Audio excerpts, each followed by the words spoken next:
प्यारे बच्चों, good morning. देखिए, मैं महेश चंद अपने नेक्स्ट टॉपिक में और नेक्स्ट क्लास में एक बार फिर आपके सामने हाजिर हूँ। तो आज हम टॉपिक लेकर आ रहे हैं दो से अधिक वेक्टरों को जोड़ने की बहुभुज विधि। अब तक हमने दो वेक्टरों को जोड़ा है और दो ही वेक्टरों को घटाया है। अब तीसरा टॉपिक जो नेक्स्ट टॉपिक है अब ये, इसमें क्या है, इसमें दो से अधिक वेक्टरों को जोड़ना है। अब तक दो वेक्टर जोड़े हैं, अब क्या है, दो से अधिक वेक्टरों को जोड़ना है। तो देखिए प्यारे बच्चों, कैसे दो से अधिक वेक्टरों को जोड़ा जाता है। इसके बाद में आपको देखिए, तो देखिए यहाँ पर ये ए वेक्टर है और ये बी वेक्टर है, ये सी वेक्टर है और ये है डी वेक्टर, ये डी है। अब ये चार वेक्टर हो गए, एक ए हो गया, एक बी हो गया, एक सी हो गया और एक हो गया डी। इन चारों वेक्टरों को जोड़ने की हम बहुभुज विधि आपको दिखा रहे हैं। तो देखिए, दो से अधिक वेक्टरों को जोड़ने के लिए हमें क्या करना होता है, पहले हम दो वेक्टरों का योग प्राप्त करते हैं। जब जोड़ते हैं दो से अधिक वेक्टरों को तो क्या करते हैं, पहले हम दो वेक्टरों का योग प्राप्त करते हैं, फिर उसके बाद तीसरा वेक्टर स्टार्ट करते हैं और फिर उसका योग प्राप्त करते हैं। तो इस प्रकार से वेक्टरों को जोड़ा जाता है। तो देखो कैसे मैं आपके सामने इन चार वेक्टर दिए, इनको किस प्रकार से जोड़ेंगे। तो ये अब ध्यान से देखें, और फिर भी आपको समझ में ना आए तो कमेंट्स कर सकते हैं, पूछ सकते हैं। तो सबसे पहले देखिए प्यारे बच्चों, हम ए वेक्टर है उसकी जिस प्रकार से है उसी डायरेक्शन में ए वेक्टर को ड्रॉ करेंगे। देखो इस प्रकार से, ये एक ही डायरेक्शन इस प्रकार है, तो ये हमने ए वेक्टर ड्रॉ कर दिया। ठीक है ना प्यारे बच्चों, ये इसका हेड और ये इसका टेल। तो यहाँ पर लिख दिया हमने इसको ए वेक्टर लगा दिया। उसके बाद बी वेक्टर स्टार्ट करेंगे, पहले का हेड और दूसरे का टेल, जैसे हमने आपको बता रखा है इसी प्रकार से, और जो डायरेक्शन है उसी डायरेक्शन में।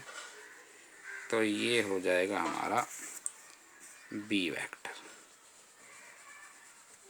ये बी वेक्टर हो गया। इसके बाद इसका हम योग प्राप्त करेंगे, इन दोनों वेक्टरों क्या करेंगे, योग आ जाएगा हमारा इस प्रकार से, योग वेक्टर आ जाएगा। इसको हम डॉट डॉट दिखाई देते हैं, ठीक है, क्योंकि इसकी कोई ऐसी आवश्यकता नहीं है, योग प्राप्त किया इसका। तो ये हो जाएगा, मान लीजिए ये हमारा ई वेक्टर है, ये ई वेक्टर है। उसके बाद हम सी वेक्टर ड्रॉ करेंगे। देखिए सी वेक्टर की डायरेक्शन क्या है, इस प्रकार से हम सी वेक्टर ड्रॉ करेंगे, जिस भी एंगल पर होगा उसी एंगल में इसको ड्रॉ कर देंगे। तो ये हो गया प्यारे बच्चों हमारा वेक्टर सी, ये हो गया सी वेक्टर। फिर इसका एक अन्य वेक्टर यहाँ ड्रॉ कर देंगे, ये हो जाएगा इसका एक वेक्टर और है जो इसका योग है, ये हो गया हमारा एफ वेक्टर, एफ। ठीक है, इसके बाद फिर हम चलेंगे डी वेक्टर पर। डी की डायरेक्शन जैसा भी है उसी प्रकार इसको डी वेक्टर को ड्रॉ करेंगे। तो ये आ जाएगा हमारा इस प्रकार से, पहले का हेड और दूसरे का टेल।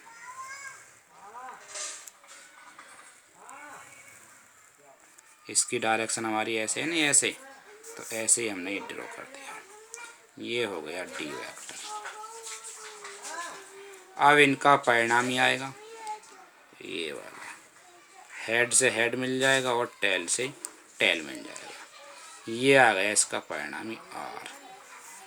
तो आर इक्वल हो जाएगा A plus B plus C plus D, यानी A vector plus B vector plus C vector और प्लस डी वेक्टर, ये इनका परिणामी आ जाएगा। तो यहाँ से जो ए बी का योग होगा, आर परिणामी जो वेक्टर होगा, आर बराबर हम लिख देंगे ए plus B vector plus C vector plus D vector, ये इन को जोड़ने की बहुभुज विधि है, दो से अधिक वेक्टरों को जोड़ने की।